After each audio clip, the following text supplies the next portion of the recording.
So Trump's inauguration is scheduled in a couple of days, and there's a number of economists and financial advisors that are coming out and saying that broke people need to prepare for what's about to happen. And I want to talk to you guys about that. Essentially saying that this new Trump economy is going to impact broke people more than ever. And there's going to be two classes of people at the end of Trump's term. There's going to be one class of broke people that are going to become richer than they ever thought possible. But there's also going to be another class of people, broke people, who are going to be broker than they've ever been. In fact, they will be poorer as a result of the position that they take in the next several weeks to months at the end of the next 4 years. So in other words, based on the decisions that they make now, this will determine if you're going to be a part. If you're broke today, the decisions you make today will determine whether or not you're going to be a part of the haves or the have-nots in the next 4 years. But what I did find interesting is that there are some people who are talking about some things that broke people should probably think about buying now, as opposed to waiting as a result of Trump's potential tariffs that could roll out in 2025. And so, one thing I learned about rich folks, I've researched rich people, wealthy people for over 20 years, because I want to understand, what is it that rich people teach their kids that poor parents don't teach their kids? Because that's a game changer. At the end of the day, this is an information economy, and those who know profit. Those who don't know, they pay. So how do you position yourself so that you're on the side of the game that's actually winning? Because there's always two sides to every coin. You've never seen a one-sided coin, right? So there's a side of the coin that, it sucks, and that's the losing side. But then the other side of the coin is there's people winning. So think about it. Whenever there's a transaction that takes place, even in a housing market crash, for example, right? A lot of people freaked out. Oh my God, the housing market is crashing. Housing prices are you remember 2008, 2009, the Great Recession. Housing prices are collapsing. And I was a part of the fearful crowd because I had just bought a house in 2008. And over the next 2.5 years, I watched the value of the home decrease by about 40%. And that was the most expensive thing I had owned. So it was very, very painful to watch. But one thing I did realize was that even during that time, which, in my short years on earth was the worst financial crisis I had ever experienced, one thing that I had to keep in mind was that although this is bad for me, this is actually really good for someone else. So how do I put myself in the position to be that someone else in the future, even though it sucks for me today? So for example, when I bought a house for $200,000 only to see it worth $140,000, $135,000 in about 3 years, that really sucked. But at the same time, while some people were selling their $200,000 houses for $130,000, someone was buying an asset for 40% discount. And I was like, wow. So a part of me was like, man, I wish I didn't buy when I bought. I wish I didn't buy the real estate at the time that I bought it, because, who knew that it was going to be severely discounted later on? And so that's like a market timing kind of question. But this is one of the reasons why I learned long ago to always keep my credit score strong. So my credit score typically is anywhere between 800 and 850. And I don't really care that it's that high. But the reason why it matters is because whenever you use credit, you'll take a hit on that credit score. So the reason why you want a high credit score is so that when you use credit, it doesn't dip low enough to actually harm you from being able to borrow against your credit. And I'm not talking about borrowing against credit to buy broke people stuff. Like a lot of broke people here in America, they're so busy focusing on what other people think of them. So they'll spend all their hours, they'll trade their time for money, and then they'll convert or trade that money for souvenirs or artifacts or, you know, fake success symbols such as expensive cars, luxury brand cars when you're broke, high-end handbags with no money in the bags. You're trying to secure the bag, but your bag is empty. Got all the latest Jordans, got all the latest sneakers, and you have no real assets. So this is what broke people tend to do. This is the pattern that they routinely find themselves in.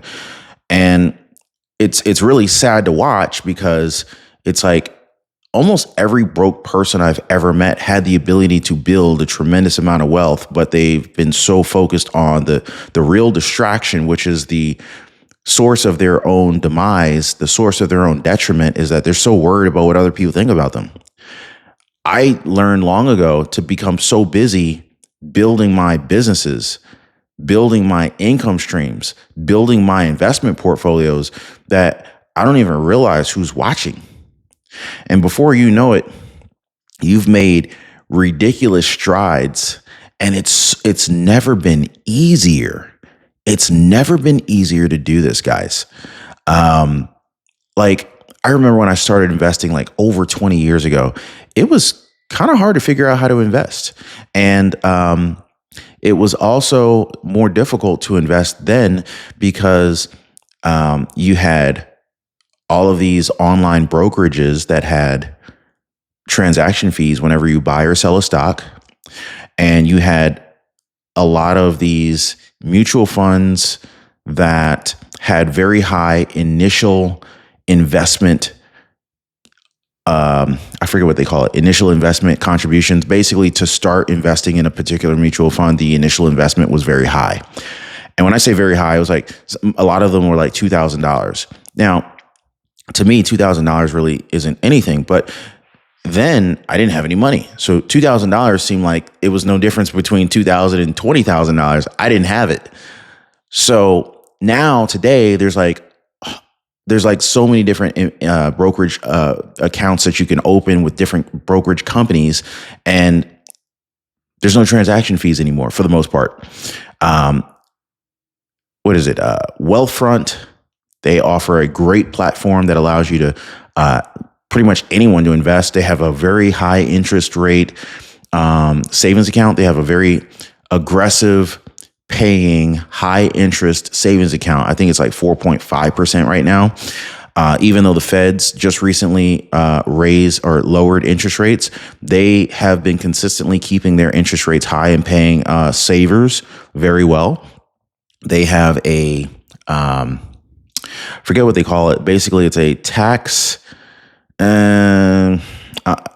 loss harvesting automated strategy that allows you to keep more of the gains by, I don't want to misdescribe it, but basically you're selling certain stocks and repurchasing other stocks in order to take paper losses, which decreases your tax liability and increases your net return on investment, and it is phenomenal. And I've been doing it for over a year now so far. Very good. But that's just Wealthfront. There's so many other ones. There's Fidelity. And I actually really like Fidelity. There's E-Trade. There's what's the other one? There's so many different investment. I was going to say Robinhood, but I don't want to send Robinhood any more business. I would rather not do business with Robinhood personally. But anyway, it's all about positioning ourselves. And I think that more than ever, if you don't have $100,000 net worth, you need to figure out how to hurry up and get there, because something magical happens when you hit that $100,000 net worth. And that $100,000 in net worth seems like it's impossible to get to. But when you get there, it is a game changer. Okay. When you have $100,000 net worth and you have assets invested in in areas that appreciate, such as real estate, such as the stock market, you have compounding on your side. And I forget where I read this a long time ago. It said something like, he who understands compound interest pays it, and he who does not understand compound interest, he who understands compound interest earns it, and he who does not understand compound interest pays it. So when you have $100,000 net worth and it's growing at, say, I don't know, 10% a year, just for easy math, you have $10,000 growing like passively, like without doing anything. So just think about that for a second. $10,000 is about $800 a month. So imagine you got $800 a month for doing nothing, and you use that $800 to reinvest to make that $800 per month increase to a higher amount on the subsequent months. So for example, let's just say, you have $100,000, is generating $10,000 a year in passive income through appreciation of whatever assets you decided to invest in. And so year one, at the end of year one, you've got $110,000. But at the end of year two is now compounding off of year one. So on year one, you got $10,000 in, let's just say, interest, right? Or capital appreciation, however you want to label it. Year two, you didn't get $10,000 because year two, you're compounding based on $110,000, not $100,000. So year two, it's more like you'll gain like, I don't know, like you'll gain $11,000. So at the end of year two, you're at like $121,000, even if you added no more money, based on a 10% annual rate of appreciation or rate of return. At the end of year three, you wouldn't have generated $11,000. It would be more like closer to $12,000. So at the end of year three, doing nothing else, you would be at roughly $133,000. So when you have this kind of help, I look at it like, it's like free money, it's help. And the faster you get that compound interest working in your favor, the faster you get this free money. And this is why they say that the rich get richer and the poor get poorer. One of the most impactful books I've ever read right here. Rich Dad, Poor Dad. If you've never read that book, this is a book that you should read. Everyone should read. It'll change your life. It will change your life. Even if you don't implement anything from the book, it will change your life from the perspective that your eyes will be open to certain principles that the rich are aware of that the poor are not. But yeah, like, and it's funny because $100,000 seems like it's so impossible to reach when you have nothing, right? When you have $1,000, $2,000, $10,000, $3,000 to your name. But the funny thing is once you get to 10, getting to 100 is easy. And I've been putting together some really great strategies that I've learned over the years. And I'm definitely going to be putting this out there for you guys to be able to take advantage of. So if you guys are interested, definitely, by the way, hit the like button for the video, subscribe to the channel. If you guys are interested in that, definitely drop me a comment or something like that. I'm going to put this up and make this available to you guys. Because yeah, these are the things that the rich teach their kids, because they don't want to they don't want their kids to go through what they went through. And most good parents want their kids to have an advantage. They want their kids to have a level up, a leg up on life, because that's how we progress. Every generation should be better than the previous. And it's in the Bible. It's all about prosperity, prosperity, prosperity, prosperity, if you follow the appropriate principles. Now, real quick, one of Trump's most notable policies that he has campaigned on is his tariff plans. Now, We don't have a whole lot of details about this yet because President-elect Trump did not yet share this information with us. But there was mention such as a 60% tariff on goods from China. This is like a flat 20% tariff on every import and a 100% tariff on Mexican-made goods. Now, again, this is not like all the details are not yet confirmed to us. So we'll have to, wait for Trump to come out and share those additional details. But basically, if you don't know what tariffs are just taxes that are created and they're imposed by governments on imported goods. But if you think about it, tariffs are not a new concept. In fact, most countries already have tariffs in place. But Trump's plans to raise tariffs across the board could mean higher prices on goods that we buy. And so some economists and, financial folks are coming out and saying, hey, if you're broke, pay attention. And it's not just for broke people. This is for rich people, but rich people are already paying attention. So I feel like, we need to be having this kind of discussion and being aware of what's coming down the pipeline. There's like this quasi consensus that Trump tariffs are going to risk feeding inflation through increased production costs for imported goods. And that could possibly happen. Right.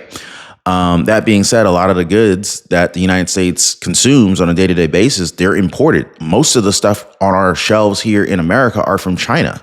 That definitely would qualify as an imported good, right? So people could likely see some real inflation on a lot of heavily consumed manufactured goods, such as electronics, TVs, phones, cell phones, consoles, tablets, home goods like appliances, kitchenware, furniture, apparel, footwear, you name it. America doesn't make a whole heck of a lot of stuff anymore. We're more of a service-based economy here now. If you guys, aren't aware of the evolution of time, America used to produce a lot of stuff. It used to often say made in America, but now it never says made in America.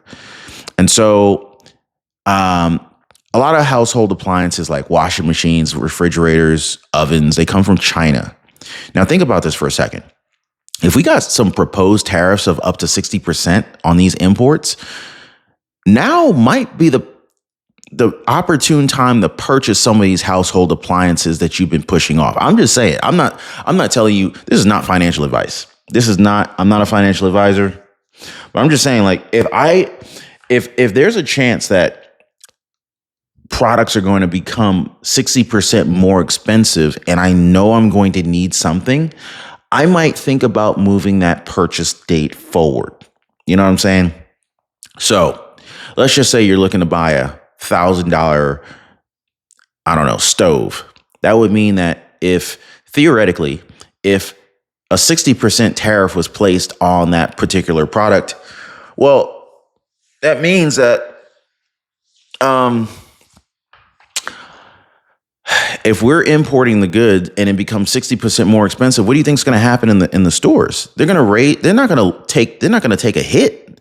They would be better off not buying or not ordering that product. But if they did that, then what are they going to sell? And then the businesses go out of business. So these retail stores and wholesalers are likely going to just say, hey, okay, fine, we got a 60% tariff, but they're going to do it anyway because they know that people still need to buy this stuff. And if it affects one company, it's going to affect all the other companies. So if a 60% tariff is placed on all businesses are just going to end up raising their prices probably by 60% or somewhere in the ballpark of that. So theoretically, a $1,000 stove could end up being $1,600 after the tariff. And then, of course, the tax on $1,600 is going to be more than the tax on $1,000. So you see how this snowballs into things being dramatically more expensive if this were to happen. So a lot of folks are saying, hey, now might be the time to buy that washing machine, that refrigerator, that oven, and any other item that you might need that's likely to be imported. You might want to think about that purchase before the tariffs get rolled out, because I would hate to look at real estate, right? If you knew real estate was going to shoot up by freaking 40, 60%, because that's pretty much what we saw. Some places saw real estate double. If you knew that was going to happen before it happened, would you buy before it happened? Or would you wait until the prices inflated? I'm just saying, because it's pretty much the same thing here. And again, this is not financial advice. There's no guarantee that Trump will roll out these tariffs. But he did talk about it quite a bit. And so far, he's been a man of his word. And I'm just looking at, and I'm also looking at, who stands to benefit from this, right? Well, America theoretically stands to benefit. Is it going to be the retailers that stand to benefit from these tariffs? Maybe, maybe not. If the tariffs make retail products so much more expensive, and because the idea here is to make America more profitable, to make America stronger economically. But if it backfires and people end up just saying, hey, because of these tariffs, everything's more expensive, and people start saving their money, well, saving money is not a bad idea for, personal finance perspectives. But from a business perspective, if all your customers are saving their money and they're not buying your stuff, then maybe that means that some of these retailers take a hit and their stock values end up plummeting.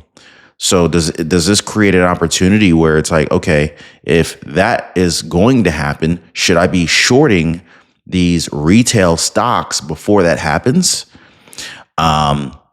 These are some things that, rich people are going to be thinking about, because they want to make money off of, they want to make money and profit wherever the opportunity presents itself. If you've been thinking about purchasing new electronics, think about laptops, right? Laptops, whether it's Dell or a Microsoft laptop, an HP, Lenovo laptop, a MacBook, TVs, Samsung, Hisense, you name it. Most of these electronic devices, iPhone, Samsung, what was it, iPhone 16 now? The Samsung Galaxy S29, S25, S23, S24. I don't even know what number we're up to. But the point is that almost all of these products are coming from overseas. They're not made here. So if you're thinking about these devices that are pretty much all over $1,000, now might be a time to decide, should I wait? Should I buy now? I think that this is also going to create a very interesting space for flippers, side hustlers, entrepreneurs who understand markets, and kind of like scalpers. Like, some people are going to, hedge their bets and maybe buy up a bunch of stuff before the tariffs hit and keep it in their garage. And when the prices jump up 60%, they can sell their product for 25%, 30% more than what they paid for it. And they still look like a deal because they got it before the prices skyrocketed. All of this is speculation. This could happen. It may happen in a vacuum. It may happen in a muted fashion. Maybe it's not 60%. We don't know exactly what Trump's going to do, but these are things that people need to be thinking about. So, and I just mentioned some of these goods like electronics, housewares, aluminum and steel products. I mean, China's one of the main hubs for sourcing aluminum and steel products. So, if you own a company and you need steel and aluminum, what company, like if you're manufacturing cars, for example, right? Like, who's doing that, right? Well, GM is, right? Think about all the different automaker plants here in America, right? If they need a lot of steel and that's an imported good, They need to buy up a whole lot of steel now because it could make cars 60% more expensive because steel is a pretty large component to the construction of a car. Not to mention the electronics that go in the cars. So could we see cars go up by 60%? See, these are a lot of the things that we need to be considering as these Trump tariffs roll out. Or more importantly, as the details of Trump's tariffs roll out, we'll understand more about what's coming down the pipeline. So watch the stock market. You're going to see a lot of fluctuation up and down. You're going to see some days it looks like a bull market, and then the next day it looks like the stock market's crashing because people are they're trying to position themselves in the most the most opportunistic position so that they can capitalize on the gain that will be had and minimize the loss that will be had if you're in the wrong spot. And so this is why broke people really need to pay attention, because this could be one of the greatest wealth building opportunities in the last 10 years. At the same time, it could be one of the worst opportunities for you if you're standing in the wrong spot. Okay, it's kind of like a game of musical chairs. So when the music stops, where are you going to be? I hope you're ready. Anyway, if you if you enjoyed this video, hit the like button. If it makes sense to you, you can subscribe to the channel. If not, that's cool too. Anyway, I'll see you guys on the next one.